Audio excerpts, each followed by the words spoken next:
par nos experts. Je vais laisser se présenter et on vous envoie aussitôt le support de présentation.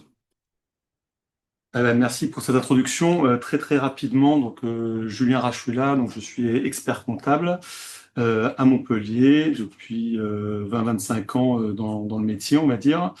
Et c'est avec plaisir que je contribue un petit peu à animer ce genre de présentation avec cette réforme, pour cette réforme importante, comme ça a été dit, dans laquelle on est dans la dernière ligne droite puisqu'il reste plus que quelques jours.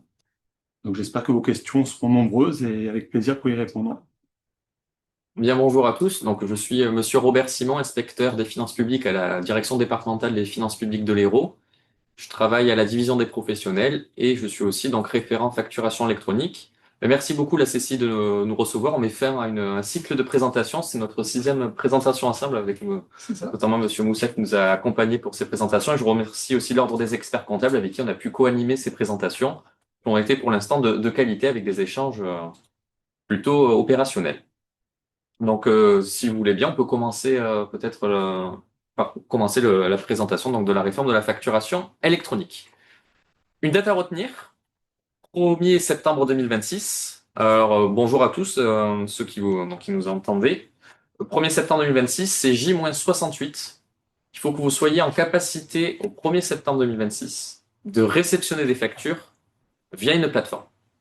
Alors, ce qu'il faut savoir, c'est que la réforme de la facturation électronique, ce n'est pas qu'une réforme voulu par la DGFiP, c'est aussi une réforme voulue par les entreprises. Il y a déjà 20-30 ans, les entreprises en avaient assez de s'échanger les factures de manière matérialisée. Elles ont commencé à se les échanger de manière dématérialisée. On pensait à l'époque les échanges par camion ou la fameuse boîte à chaussures, etc. Il y a quelques années aussi, on recevait les factures d'EDF, d'électricité ou de téléphonique par la poste. Puis un jour, on les recevait par mail. Et aujourd'hui, on reçoit une notification qui nous dit allez chercher votre facture sur la plateforme téléphonique, sur la plateforme euh, d'électricité, sur la plateforme de gaz. Donc tous les matins, il faut aller rentrer, enfin, tous les matins ou quand il faut aller chercher cette facture, il faut rentrer son mot de passe et aller chercher donc ces factures sur ces plateformes. On en reçoit encore par mail, on en reçoit par des drives, il y en a encore qui sont envoyés papier, il y en a qui sont envoyés par des PDF avec potentiellement des risques de perdition. On s'est dit au bout d'un moment, stop. Et si on mettait toutes ces factures au sein d'une même plateforme, et c'est de là qu'est créée la réforme de la facturation électronique. Plusieurs avantages à cette réforme, c'est en un seul clic, j'envoie ma facture via la plateforme, sur la plateforme de réception du client. Ça alimente la comptabilité et en même temps, ça transmet les données à l'administration. Moins d'erreurs de saisie, euh, comptabilité chronophage en moins. Et aussi, là, un des autres avantages, c'est qu'une fois que la facture sera déposée sur la plateforme, elle sera horodatée et ça pourra aussi faire encourir les délais de paiement. Oui, alors peut-être juste pour un compléter également, c'est vrai qu'on n'est pas les seuls aussi à avoir initié cette réforme, puisque effectivement autour de nous, d'autres pays l'ont fait plus récemment, hein, comme enfin, je pense notamment à l'Italie, au En 2019. Portugal, il me semble Ouais. aussi, Oui. pour ceux qui sont proches de nous en tout cas. Je crois que dans le Nord aussi, ça commence à réfléchir, je crois. Belgique, au Il me 1er, au semble, 1er c'est ça, janvier voilà. 2026, ils sont rentrés dans la réforme. Oui. Voilà. Alors, il y a des études aussi, hein, pour étayer ce que disait Monsieur Robert juste avant. Il y a des études qui donnent comme indication le coût du traitement d'une facture papier versus le coût du traitement d'une facture dématérialisée. Et ça, bon, alors, ça vaut ce que ça vaut, mais ça donne au moins un indice, hein. Je crois qu'on est de l'ordre de 10 euros la facture papier traitée versus 1 à 2 euros la facture dématérialisée. Donc encore une fois, ce sont des études plutôt bien sûr en faveur de la dématérialisation, mais bon, entre les deux, il y a certainement une réalité qui est quand même significative, hein.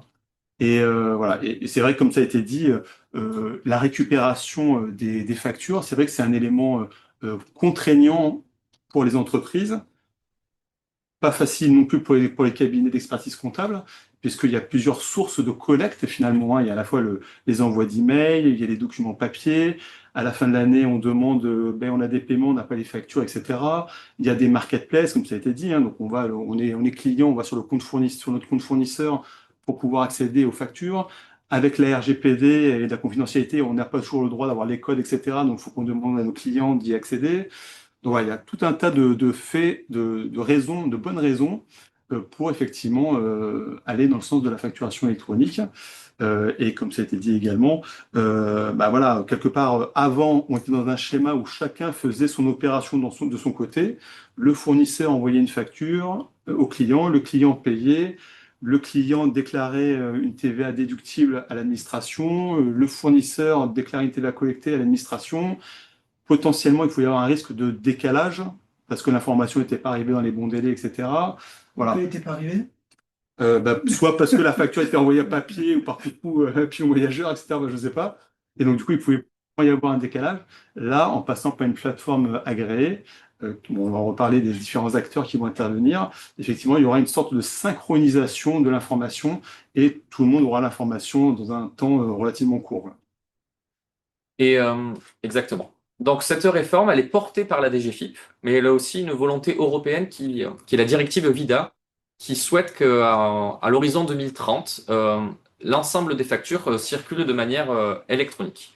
Donc comme on l'a dit, l'Italie est rentrée dans le champ de la réforme en 2019 et la Belgique plus récemment au 1er janvier 2026. Et pour l'instant, ça fonctionne et tous les pays d'Europe devront s'y mettre. Donc, la DGFiP, elle va s'assurer que cette réforme s'opère de manière la plus efficace possible, que les formats soient respectés, que les plateformes qui rentrent dans la réforme respectent leur cahier des charges, qu'il n'y ait pas de problème de sécurité informatique et le cycle de vie des factures aussi soit respecté. Donc, comme on l'a dit, en une seule opération, je dépose ma facture sur une plateforme qui sera réceptionnée sur la plateforme du client. Ça alimente la comptabilité et ça transmet à nous, l'administration fiscale, les données pour, à terme, un pré-remplissage de la TVA collectée sur les déclarations de TVA. Plusieurs avantages à la réforme de la facturation électronique. On ne va pas se le cacher. La première, un des avantages, c'est renforcer la lutte contre la fraude fiscale, la fraude à la TVA, notamment du fait que les entreprises seront sur le même pied d'égalité. Tout le monde sera soumis à la réforme de la facturation électronique. Donc, il y aura une égalité entre les entreprises. Donc, certes, il y aura aussi des recettes en plus fiscales au niveau de la TVA, mais aussi, il y aura moins de fraude et donc il y aura une concurrence plus juste entre les entreprises. D'ailleurs, les entreprises, elles auront une diminution des coûts, comme on l'a évoqué déjà, des coûts de facturation, une diminution de la charge chronophage au niveau de l'administratif, et ça permet aussi de mieux se concentrer sur son travail. Et aussi, au niveau de la connaissance de l'activité en temps réel des entreprises, vu que la comptabilité sera à terme alimentée automatiquement, il y aura une meilleure vision pour l'entreprise de connaître son activité économique. Et au niveau macroéconomique, pour l'État, on aura une meilleure vision de la vie des sociétés en général et ça permettra de mieux piloter les politiques publiques. Alors, oui, alors peut-être juste un petit point qui est peut-être pas perceptible tout de suite. Euh, on a parlé du cycle de vie d'une facture, donc on en reviendra tout à l'heure. Je crois qu'on a un petit schéma sur ça. Mais effectivement, il va falloir voilà, il va falloir attribuer des statuts aux statuts qu'on va recevoir sur les plateformes. Et du coup, ça aura quand même une conséquence assez intéressante puisque il y aura une sorte de transparence de où en est la facture, hein. Est-ce qu'elle a été bien reçue? Est-ce qu'elle est acceptée, rejetée techniquement, acceptée, rejetée commercialement? Et est-ce qu'elle est en paiement ou pas payée pour une raison inexpliquée d'ailleurs? Et donc tout ce système un peu de transparence devrait permettre aussi une accélération des délais de paiement. Donc au bénéfice des entreprises, faire circuler l'argent, hein, voilà, parce qu'on sait qu'il y a des défaillances d'entreprise aussi du fait de ces décalages de paiement notamment. Respect, bon, c'est une loi qui existe depuis longtemps, hein, mais la loi LME, voilà, n'était pas forcément, je pense, respectée partout. Parce que difficile à suivre en fait, mais là au moins avec cette digitalisation et les statuts qui seront attribués, ce sera beaucoup plus simple à suivre et ça devrait inciter du coup à accélérer les délais de paiement. Alors au niveau du calendrier, donc comme on l'a déjà dit, 1er septembre 2026, toutes les entreprises, on reviendra un peu sur le champ des entreprises ultérieurement, toutes les entreprises doivent être en capacité de réceptionner des factures via une plateforme au 1er septembre 2026. En revanche, les grandes entreprises et les entreprises de taille intermédiaire, elles auront l'obligation d'émettre les factures au 1er septembre 2026. Mais vous, je pense que notre auditoire, il est plutôt PME, TPE. L'obligation d'émission des factures et de transmission des données, elle, ce sera au 1er septembre 2027. On a décidé de faire la réforme de la facturation électronique en 2 temps. On s'est dit que si la réforme de la facturation électronique fonctionnait avec les grandes entreprises et les entreprises de taille intermédiaire, puisqu'il y aura un flux massif d'échanges de factures et de données, cela fonctionnera aussi avec les petites entreprises au 1er septembre 2027. Donc vous, la première donnée à savoir, c'est que vous devriez réceptionner vos factures donc via la plateforme au 1er septembre 2026. Donc vous avez un peu plus de temps pour préparer l'émission des factures au 1er septembre 2027. Donc les factures que vous allez potentiellement recevoir au 1er septembre 2026, ça va être celles des grandes entreprises, des grandes centrales d'achat, l'électricité, le gaz ou vos factures téléphoniques notamment. Mais pour le reste, vous continuerez à faire comme vous faites actuellement. Et ça sera vraiment 1er septembre 2027 pour l'émission des factures via la plateforme. Oui, le segment PME et petites entreprises est assez large, hein, puisque je crois que c'est pas qu'en petit, mais hein, c'est 250 salariés, donc moins de 250 salariés, donc ça concerne quand même une grosse partie des entreprises, et soit le chiffre d'affaires inférieur à 50 millions, soit le total bilan inférieur à 43 millions. Justement, j'ai une question sur les micro-entreprises. Oui. Est-ce qu'ils sont concernés au 1er septembre? Alors, mais je crois que Ouais, c'est pour ça. c'est la slide d'après. Bon, on va vous expliquer qui est concerné ou pas par la réforme de la facturation électronique. Alors moi, je prends un terme général, mais après, il y a quelques subtilités. Dès lors que vous avez un sirène, c'est que globalement, vous êtes dans le champ de la réforme de la facturation électronique. Et oui, les micro-entrepreneurs, auto-entrepreneurs, etc. sont dans le champ de la facturation électronique. Profession libérale, LMNP, les loueurs meublés non professionnels, on a tendance à l'oublier, mais sont dans le champ de la réforme de la facturation électronique. Les SCI, les artisans, les professions médicales sont dans le champ de la réforme de la facturation électronique. Voilà. C'est vrai que c'est un point important, hein, alors, qu'on nous pose souvent en cabinet d'ailleurs, les professions médicales qui effectivement sont dans le champ, mais exonérées par une disposition fiscale de TVA, mais en réception, elles devront être en capacité de recevoir les factures via une plateforme agréée. Je pense que la question portait justement par rapport au fait qu'ils sont exonérés de TVA, enfin exonérés, Oui, les auto-entrepreneurs. bien sûr. Ils ne dépassent pas le seuil. En fait, vous êtes assujetti à la TVA, mais comme vous ne dépassez pas un certain seuil de chiffre d'affaires, vous n'êtes pas redevable de la TVA, mais vous êtes assujetti à la TVA, donc vous êtes en régime de franchise en base. Vous êtes dans le champ de la réforme de la facturation électronique. Et plus globalement, on va vous dire qui n'est pas dans le champ de la réforme de la facturation électronique. C'est très simple, il y a les particuliers, vous et moi, parce qu'on n'est pas assujetti à la TVA, donc là, pas de réforme de la facturation électronique. Les associations à but non lucratif, dès lors qu'elles n'exercent pas des activités concurrentielles, ne sont pas dans le champ de la réforme. Les entreprises non établies en France ne sont pas dans le champ de la réforme de la facturation électronique. Il y a aussi les entreprises de sécurité et de défense pour des raisons de confidentialité ne sont pas dans le champ de la réforme de la facturation électronique. Pour ces personnes-là, vous faites comme vous faites actuellement, vous continuez à faire vos activités, émettre les factures par mail, papier, etc. Ça ne bouge pas, ça sera juste les sociétés qu'on a dit précédemment qui, elles, vous aurez l'obligation à partir du 1er septembre 2027, si vous êtes TPE, de faire cet échange via des plateformes.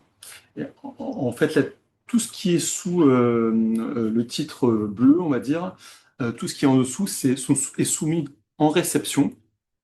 Et après, en émission, il y aura les redevables et les non redevables micro-entreprises. Par contre, les non redevables exonérés, eux, en émission, ne sont pas soumis. La facturation restera libre. Mais par contre, en réception, ils sont soumis, quoi. Il faut qu'ils soient équipés effectivement d'une plateforme agréée pour pouvoir recevoir à partir de septembre 2026 les factures émises par les grandes entreprises. Pour les SCI, sur le site impôt.gouv, on a mis une fiche technique qui répertorie tous les types de SCI, notamment par exemple les SCI de famille qui n'ont pas opté pour la TVA et soumises à l'IR, et les autres types d'SCI qui expliquent à quel moment et quels sont les droits et les obligations dans le cadre de la réforme de la facturation électronique. On a aussi mis une fiche à jour sur les loueurs meublés non professionnels, les associations, je crois qu'il y a aussi les syndics de copro. Il y a plein de fiches qui sont mises à jour sur impôt.gouv, j'y reviendrai un peu ultérieurement. Ouais, j'en profite aussi peut-être pour, voilà, en termes d'information, etc., parce que c'est quand même l'objectif de la présentation. N'hésitez pas aussi, si vous avez un expert comptable, à demander, hein, il y a des fiches sectorielles qui ont été faites, et on parlera aussi des cas d'usage après, mais voilà, donc il y a à la fois les cas d'usage qui sont des cas un petit peu particuliers d'opérations où on se pose la question comment ça va se passer, et après il y a des fiches sectorielles où par secteur d'activité, effectivement, et ben quelque part on transpose un peu les cas d'usage et on précise comment ça va se passer. Donc, SCI, LMNP, profession médicale, immobilier, autofacturation, etc. Donc, Alors, je connais pas ce terme. LMNP et de Messine. Question qui arrive. De Messine. De Messine, ça me dit rien. Moi non plus. Comment s'écrit de C'est Messine? DE, espace, MESSINE. Je connais pas. Est-ce que c'est Madame Botella Ouais, moi, qui pose la par question? contre, Je n'ai jamais entendu parler de Messine. Est-ce que c'est une erreur de frappe ou en tout cas, c'est toujours, enfin, tous les loueurs meublés non professionnels sont, enfin, sont concernés? ouais, bien sûr. Ok. Alors, de quoi parle-t-on? C'est plutôt qu'est-ce qu'une facture électronique? Moi, j'ai tendance à prendre l'exemple d'une facture électronique d'une feuille recto verso. Sur votre feuille, vous avez votre facture que vous visualiserez, celle que vous visualisez actuellement avec le nom de la société, le chiffre, enfin le montant TTC, le taux de TVA, l'adresse, etc., le SIREN. Et par contre, sur le recto, ça sera un ensemble de données, et c'est ces données-là qui vont être transmises à la plateforme et aussi à l'administration. Ce n'est surtout pas un PDF, la facture électronique. C'est une transmission de données dématérialisées qui vont être transmises via cette plateforme avec, donc il y a trois types de formats. Ça, c'est pas important. Mais c'est surtout, en fait, c'est ces données structurées qui vont être échangées grâce à la plateforme électronique. oui, ça c'est vrai que c'est une remarque souvent qu'on a beaucoup entendu aussi cette année. Lorsque on parle de facturation électronique, un PDF n'est pas une facturation électronique, c'est une facture dématérialisée éventuellement, digitalisée éventuellement, mais ce n'est pas une facture électronique, hein. Une facture électronique, c'est vraiment un fichier structuré avec des codes derrière, des champs, des données dans les champs, etc. Alors, la facture X, qui est un des trois formats dont parlait M. Robert juste avant, la facture X est un format qui permet d'avoir l'apparence d'un PDF, mais qui contient quand même le code et les champs nécessaires pour respecter la forme structurée. Mais voilà, donc c'est pas forcément un PDF n'est pas une facture électronique. Alors, quelles sont les nouvelles données qu'il doit avoir sur la facture électronique? Donc, il y a les données classiques que vous mettez déjà sur vos factures. Et en plus de cela, il y a quatre nouvelles données qui devront être mises sur ces factures. Toutes ces données-là, celles que vous voyez là à l'écran, elles vont remonter à l'administration. Et donc, parmi les nouvelles données, on a le sirène du destinataire. Le sirène du destinataire, donc qui sera maintenant présent sur la facture, ça permettra à la plateforme d'aller chercher sur un annuaire la société qui a envoyé en fait tout simplement la facture et qui sera envoyée sur la plateforme de réception du client. Donc ça, c'est une donnée obligatoire. Il faut qu'il y ait le sirène du destinataire, c'est un peu le numéro de téléphone, c'est pour pouvoir donc transmettre la facture électronique. Une autre donnée obligatoire, c'est la mention de la catégorie de l'opération, si c'est une prestation de service, une vente de biens ou les deux. Pour rappel, la prestation de service, la TVA, elle est exigible au moment de l'encaissement. Et pour la vente des biens, la livraison de biens, la TVA, elle est exigible au moment de la facturation. Et si vous faites les deux, il faudra bien dissocier les deux sur la facture. Une autre donnée obligatoire à mettre sur la facture, c'est si vous optez pour le paiement de la TVA sur les débits. Le paiement de la TVA sur les débits, c'est si justement vous êtes dans le cas de la prestation de service. Là, la TVA sera exigible au moment de la facturation. Donc il faudra que cette donnée structurée soit aussi mentionnée sur la facture. Et enfin, une nouvelle donnée, c'est l'adresse de livraison du bien, qui, si elle est différente du client, doit être mentionnée sur la facture. Pas plus de commentaires sur cette slide-là, hein, si ce n'est qu'on en reparlera aussi après. Euh, voilà, ce qu'il faut bien avoir en tête, c'est qu'effectivement, le passage à la réforme à la facturation électronique, c'est pas uniquement un choix de plateforme, c'est également tout un tas de renseignements des fiches clients, fiches fournisseurs dans vos bases de données de votre logiciel comptable ou de votre ERP, euh, qui doivent notamment inclure ces informations-là nouvelles qui seront portées sur les factures ensuite.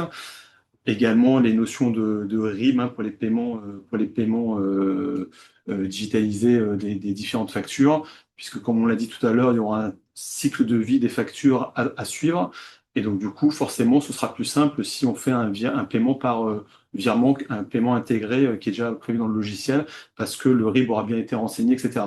Donc il y a tout un tas toute une préparation à faire, on va dire, en prévision de la facturation électronique, hein, qui est importante. Alors là, pour la réception, déjà, l'urgence, c'est de choisir une plateforme agréée. Par contre, au moment de l'émission, pour septembre 27, ce sera de bien prévoir aussi que tous ces champs-là soient bien prévus dans les fiches clients, etc. Rien ne vous empêche après sur donc ces factures-là, donc on parle de données obligatoires, de mettre toutes les autres informations que vous souhaitez mettre. Si vous voulez mettre une information, une promotion, mettre justement votre RIB, etc. C'est tout à fait possible. C'est juste qu'il faudra qu'il y ait ces données obligatoires et structurées sur la facture électronique. Oui, et le risque d'ailleurs, c'est que lorsque l'envoi de la facture, parce qu'on, je ne sais pas si à quel moment on voit le schéma, mais il va pas tarder, je pense, euh, lorsque le fournisseur enverra sa facture à la PA, il y aura un contrôle, bah, d'ailleurs, je crois que c'est là qu'on en parle. Voilà. Il y aura un contrôle, on va dire, formel de la PA du fournisseur qui va vérifier que ces champs existent bien. Et s'il n'y a pas ces champs, il y aura bien un premier rejet technique. Exactement. Retour à l'envoyeur, perte de temps, ça veut dire je facture mais je peux pas encaisser, difficulté, etc. Enfin, il peut y avoir un gros retard au démarrage, on va dire, si jamais on n'a pas anticipé les choses. En termes de sémantique, donc on va vous faire expliquer les nouveaux acteurs de la réforme de la facturation électronique. Et la première, c'est la plateforme agréée par l'État. On va peut-être entendre, vous entendrez peut-être le mot PA, mais c'est plateforme agréée par l'État. Ce sont donc des plateformes privées qui vont être en fait cette sorte de boîte aux lettres qui vont réceptionner les factures et qui vont aussi les transmettre à la facture, à la boîte de réception, à la plateforme de réception du client et qui vont transmettre les données à l'administration. Actuellement, il y a 139 plateformes qui ont reçu un agrément définitif par l'État. Il y en a d'autres qui vont recevoir un agrément définitif ultérieurement. Elles respectent un cahier des charges et comme je l'avais déjà dit précédemment, un cahier des charges au niveau de la sécurité des données, de la portabilité des informations et de devoir de cycle de vie des factures et de transmission-réception des factures. Un nouvel entrant aussi dans la réforme de la facturation électronique, c'est le portail public. En fait, ça va être le concentrateur de données. Toutes les données qui vont remonter à l'administration vont arriver sur un portail. Et après, c'est ces données-là, via ce portail, que ces données vont être transmises à l'administration. Et enfin, le troisième intervenant, c'est plus OD maintenant, on parle plutôt de solutions compatibles, de solutions facturables. C'est en fait votre logiciel qui va permettre, si vous en avez un, qui va permettre de se raccorder à la plateforme et qui va transmettre vos données comptables à la plateforme. Alors, juste un petit commentaire sur effectivement ces acteurs-là. Donc, la plateforme agréée, effectivement, euh, ça sera la seule à pouvoir transmettre les factures, hein, parce que les OD, souvent, on compare PA et OD, ou aux solutions compatibles. La différence principale, ça sera vraiment que l'APA, elle, c'est la seule autorisée à transmettre la facture du fournisseur au client. Autre élément, donc l'EPA, donc, comme ça a été dit, il y a un cahier des charges minimal qu'elle doit respecter pour être agréée. Par contre, elles vont pouvoir proposer, et donc là, il y a, lorsqu'on fait un peu le diagnostic de choix de la PA, on va dire, accompagné par son conseil ou par son expert comptable, peu importe, on peut regarder aussi quels sont les services complémentaires proposés par la PA, parce que au-delà du cahier des charges, certaines proposent des services complémentaires comme, je ne les ai pas tout en tête, il va m'en manquer forcément, mais attacher un bon de commande, un bon de livraison, par exemple, proposer un service de paiement intégré, ce que je disais un peu tout à l'heure, voilà, donc ce genre de choses-là. Donc ça peut faire partie du cahier des charges que l'entreprise, sur laquelle l'entreprise va être attentive pour le choix de sa PA. Et la grosse différence, donc c'était ça avec l'OD, le service ou la solution compatible, mais souvent on retrouve quand même une solution compatible dans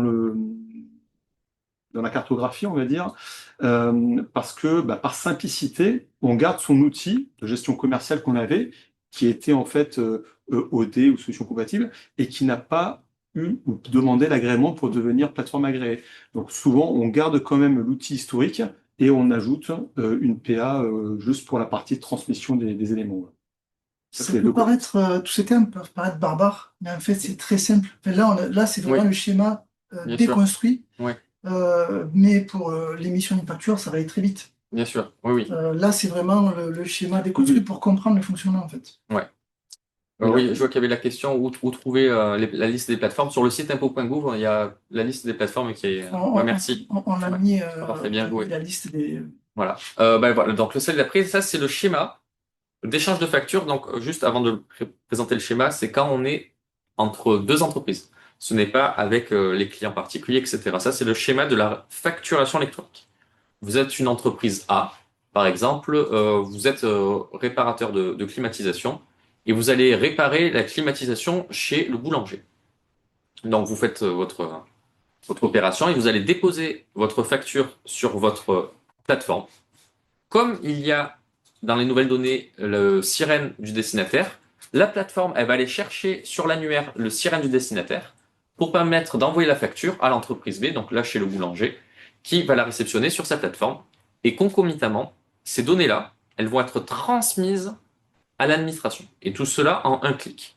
Et l'échange de la facture plus les données, on a un délai à peu près de un peu moins de 24 heures, je pense, pour qu'il y ait toutes ces données qui soient transmises. Et après, vous, si vous êtes de l'entreprise B, vous pouvez accepter, rejeter ou refuser la facture si elle ne vous convient pas.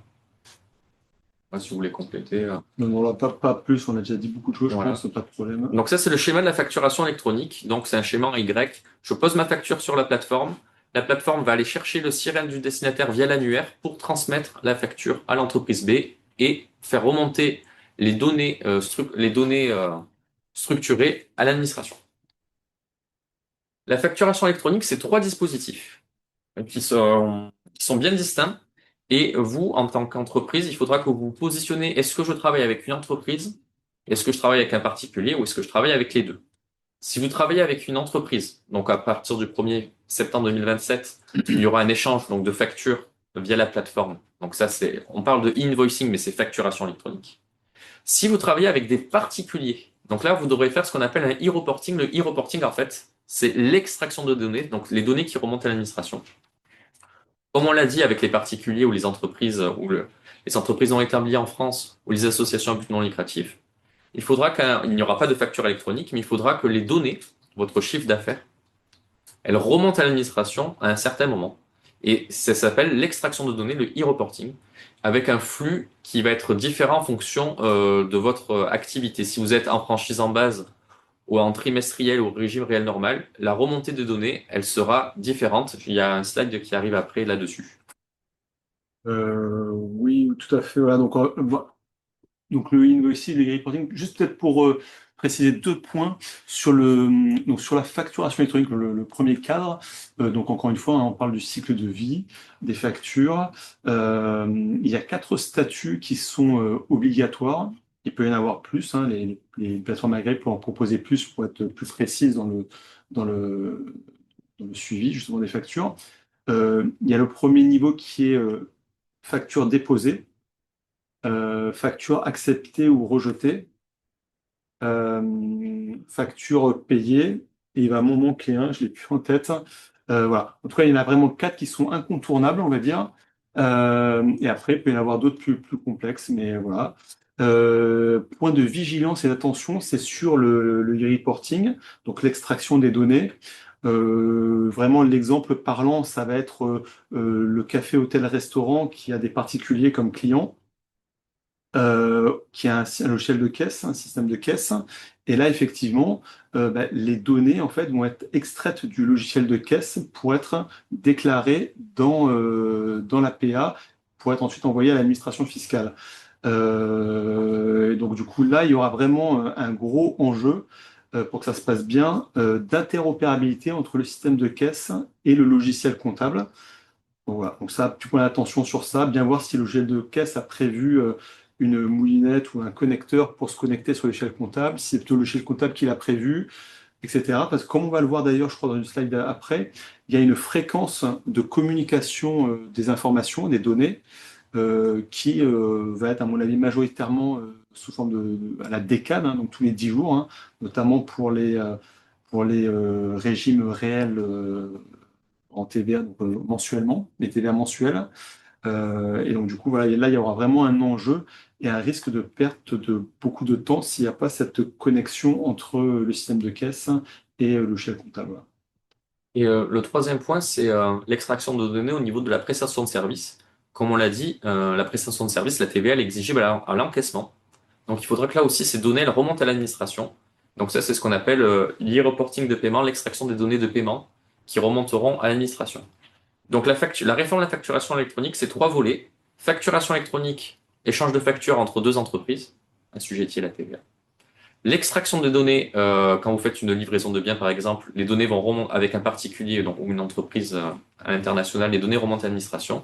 Et si vous faites une prestation de service, les données de TVA, elles doivent aussi remonter à un moment à l'administration. c'est la plateforme qui fait la remontée des données d'administration. Vous allez donner des éléments, votre chiffre d'affaires journalier. Oui, d'ailleurs, c'est l'extraction des données.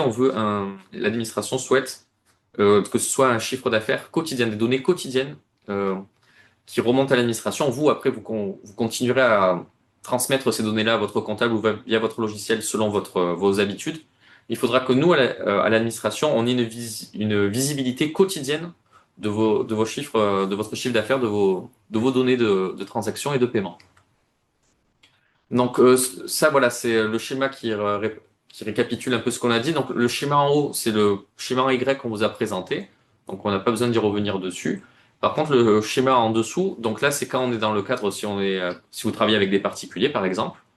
Donc là, vos données, comme on l'a dit, il faudra qu'elles remontent via la plateforme qui après les transmettra à l'administration fiscale. Donc là, votre tâche, ça sera juste par exemple, si vous avez un Z de caisse, typiquement, ce Z de caisse là, et bien après vous le transmettez par exemple à votre comptable ou via votre logiciel de facture, à votre logiciel comptable qui fera remonter ces données-là.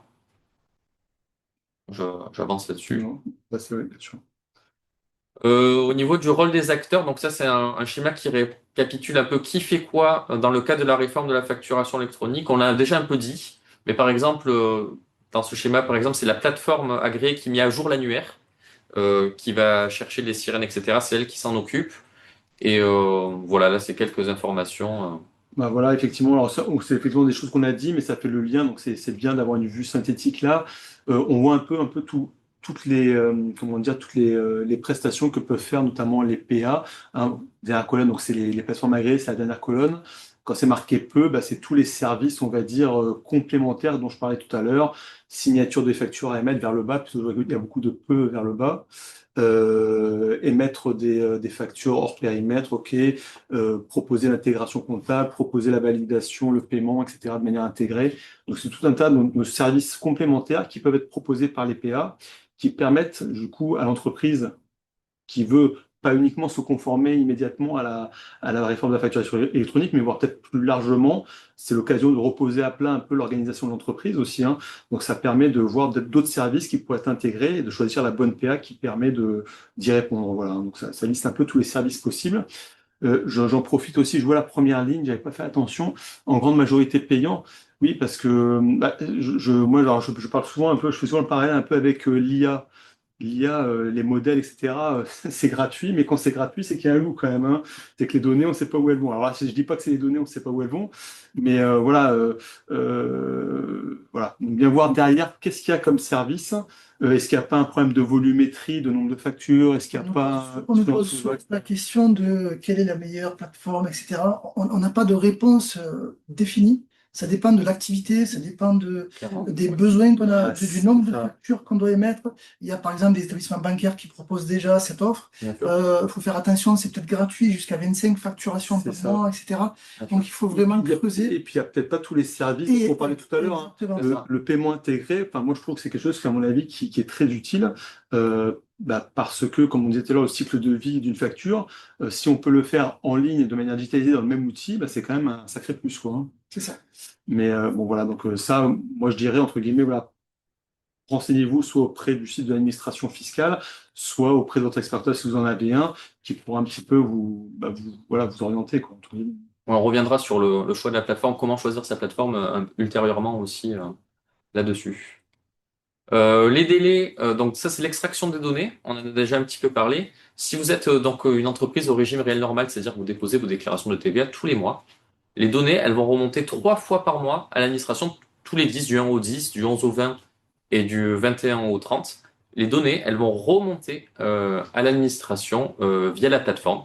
Si vous êtes au trimestriel, ça sera de manière mensuelle. Et si vous êtes au régime de franchise en base, il faudra que ces données-là, elles remontent à l'administration tous les 2 mois. Je crois que vous faites déjà vos déclarations à l'URSSAF. Et bien là, tous les 2 mois en plus, il faudra faire la remontée des données, c'est la plateforme qui le fera, à l'administration. Il y a aussi un calendrier pour les transmissions des données de paiement. Alors au niveau des cas d'usage, il y a l'AFNOR, qui est on va dire une association pour faciliter les normes administratives. Il y a des normes administratives en France, il y en a quelques-unes. Et c'est un panel de métiers qui s'est réuni autour d'une table et qui s'est dit, moi, la réforme de la facturation électronique, elle va présenter tel ou tel, on va pas dire inconvénient ou avantage, mais telle problématique et comment on peut les solutionner, ces problèmes-là. Et c'est des cas d'usage ont été répertoriés pour faciliter et mettre en œuvre la réforme de la facturation électronique en fonction des spécificités des entreprises. Je peux prendre un exemple, par exemple, le cas numéro 27, qui est la gestion des tickets de péage.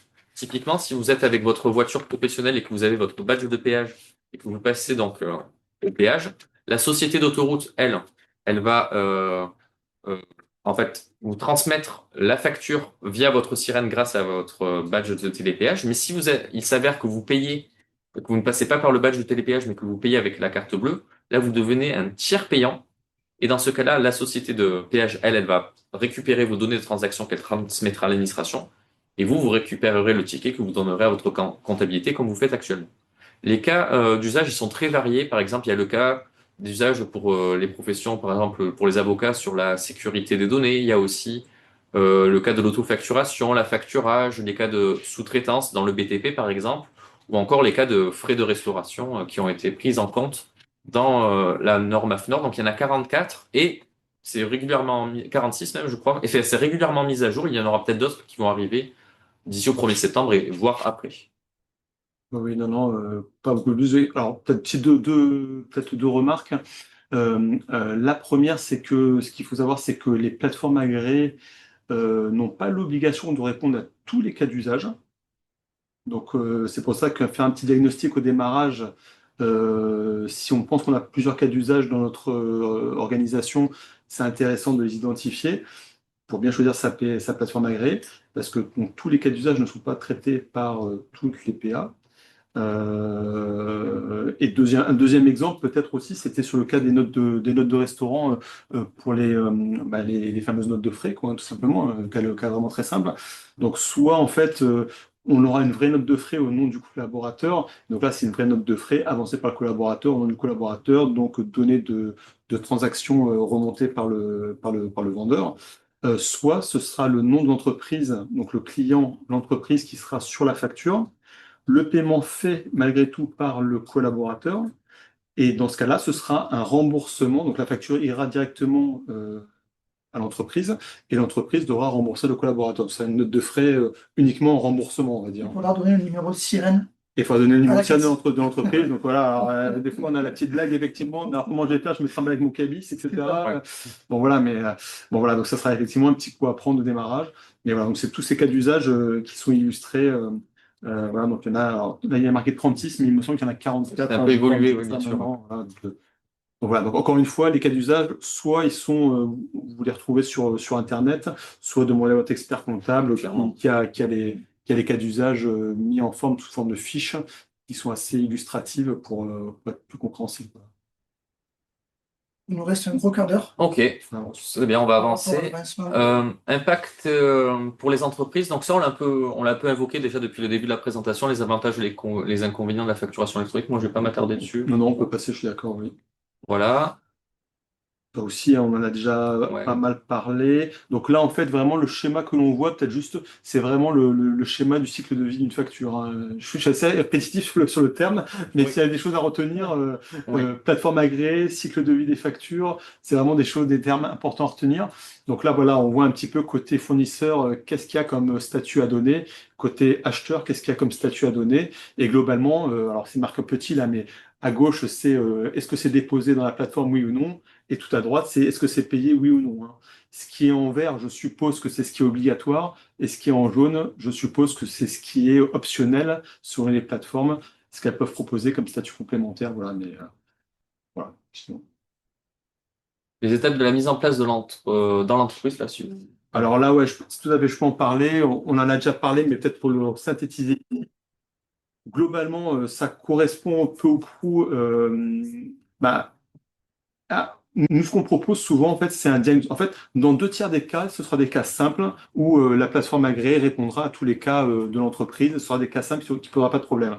Dans 1 tiers, 20% des cas qui sont un peu plus complexes, l'entreprise un peu plus complexe, on va dire, euh, on suggère, en tout cas, je pense que c'est une bonne pratique, de faire un diagnostic. Le diagnostic, ça comprend quoi? C'est une cartographie des outils et des flux qu'il y a dans l'entreprise pour visualiser bien, schématiser ce qui va se passer. Euh, Ce qu'il faut bien avoir en tête, hein, j'aurais peut-être dû le dire en début, mais c'est que c'est pas encore une fois une simple, la réforme à la facturation électronique, c'est pas un simple choix de plateforme agréée, hein. Il y a beaucoup plus de choses à faire. Il faut notamment s'assurer que les bases de données et les mentions obligatoires des factures seront bien renseignées dans les fiches clients et fournisseurs de l'entreprise, que le logiciel et la plateforme, enfin le logiciel permettra de générer une facture électronique au format facturation électronique, que ce même logiciel sera en capacité d'émettre du e-reporting à la fréquence attendue. Donc tout ça, ça se teste.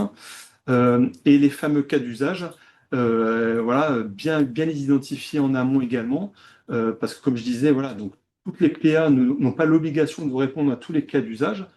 Celles qui ont été agréées fonctionnent pour les cas d'usage auxquels elles répondent, mais n'ont pas l'obligation de répondre aux 44 cas d'usage qui existent. Donc voilà, bien identifier les cas d'usage. Et, et voilà, parce que du coup, dans le choix de l'APA, bah, il faudra peut-être rajouter des modules complémentaires pour y répondre. Justement, par rapport à cet aspect, et beaucoup d'informations, on me pose la question, justement, est-ce qu'il y a un accompagnement individuel qui peut être apporté? C'est ce qu'on disait tout à l'heure, Ouais. se rapprocher de ces Alors, conseils. oui, bien sûr. Alors, juste avant, en préambule, la réforme de la facturation électronique ne change pas les règles fiscales, les règles de TVA, etc. C'est une réforme de transmission des données, de transmission de la facture, mais les règles fiscales, elles ne vont pas changer. Au niveau de la DGFiP, on va vous accompagner, je crois que c'est dans quelques slides, on a mis un numéro téléphonique en place que le 0806 807 807 qui répond du lundi au vendredi de 8h30 à 18h. Là, il y a quelqu'un au téléphone qui a été formé sur la facturation électronique qui peut répondre à vos interrogations. Je rappelle, c'est uniquement des questions sur la facturation électronique. Si vous avez une messagerie sécurisée via le site impôt.gouv, vous avez désormais une rubrique facturation électronique où vous pouvez poser des questions sur la facturation électronique. Bien évidemment, après, vous pouvez vous rapprocher de vos chambres consulaires, la CCI, la CMA ou autre, pour si vous avez des questions sur la facturation électronique, et bien sûr vos experts comptables qui sont là pour répondre aux questions sur la facturation électronique, et aussi à terme, quand vous serez raccordé à une plateforme, les plateformes vont vous aider aussi, font partie présente de la facturation électronique et peuvent répondre à vos questions, surtout sur la partie technique de la transmission de la facture via la plateforme.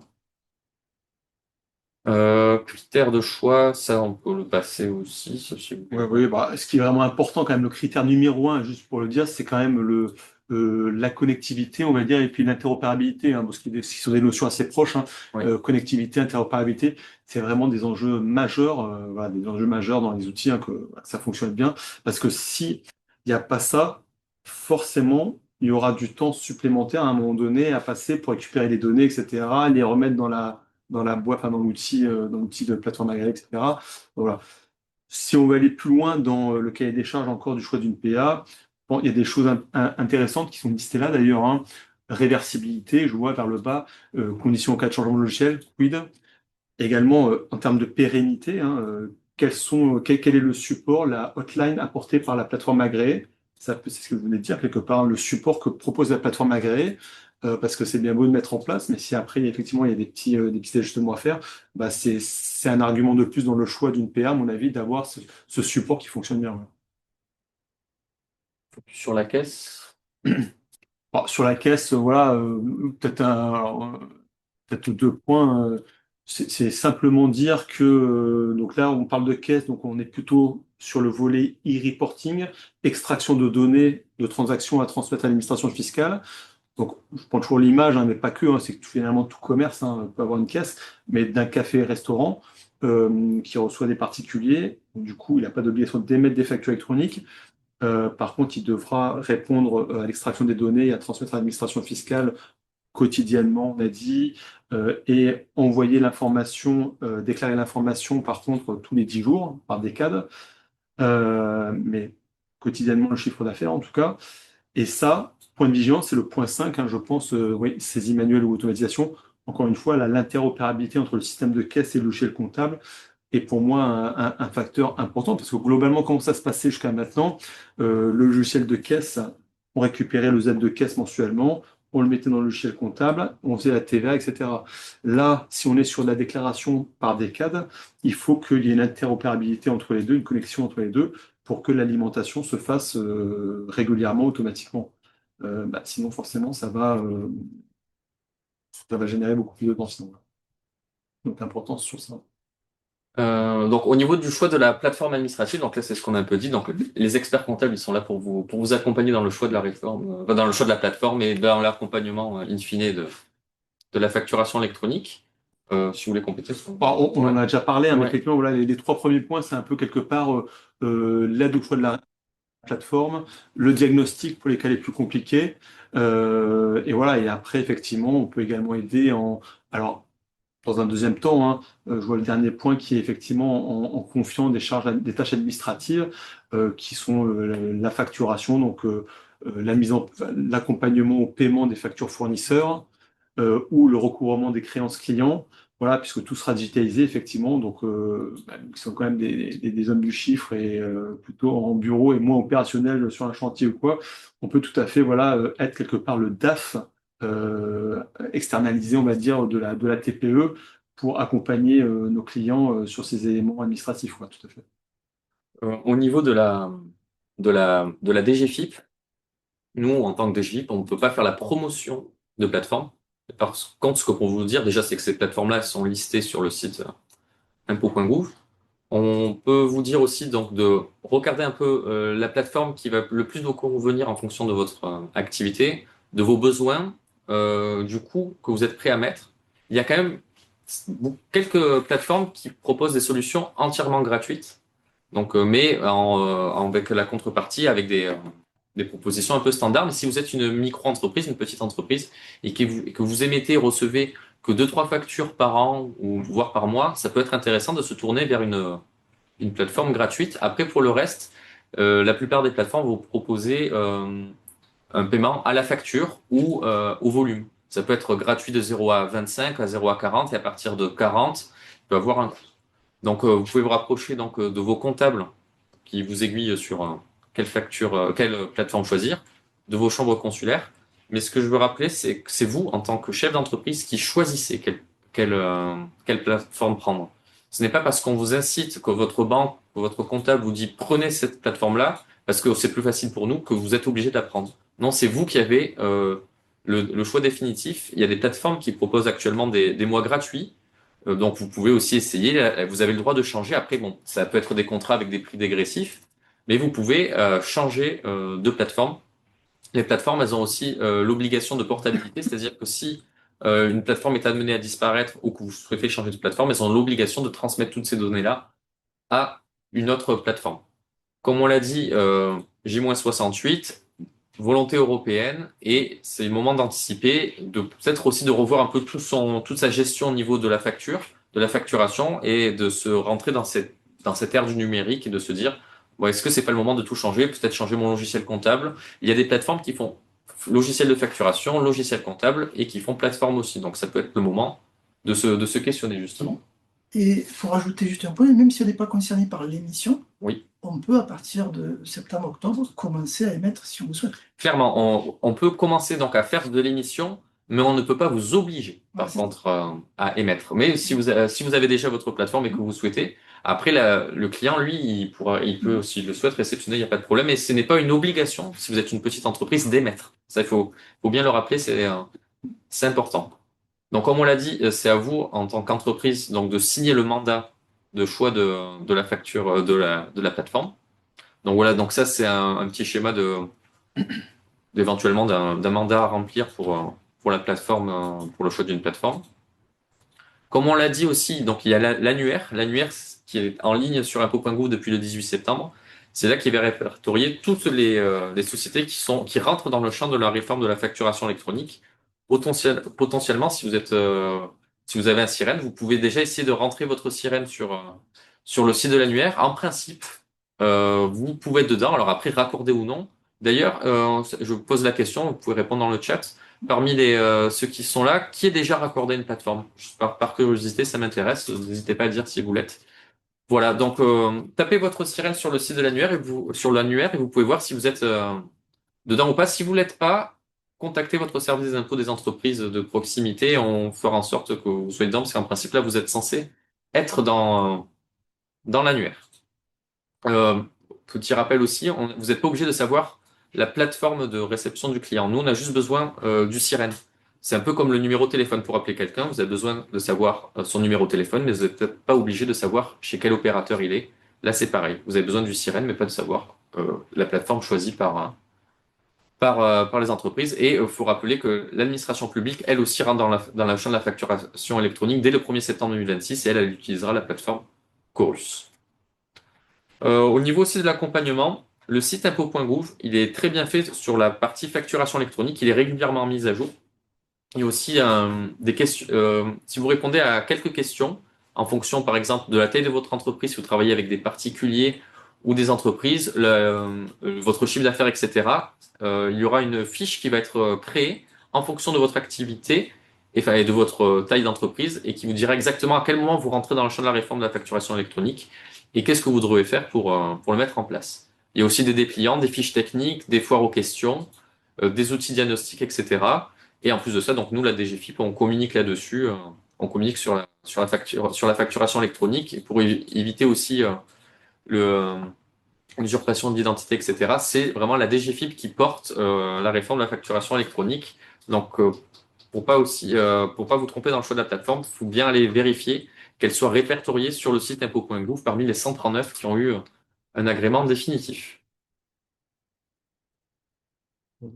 Pile poil. On a quasi fini. Donc, Quasiment fini, ouais. voilà, donc ça, c'est le logo de la facturation électronique. Donc, comme je l'ai dit, c'est le 0806. Faudra remettre là. C'est le 0806 807 807. Donc, si vous souhaitez appeler l'administration pour des questions de facturation électronique, pas de problème. Nous, on vous répondra de 8h30 à 18h du lundi au vendredi ou via la messagerie sécurisée sur impôt.gouv.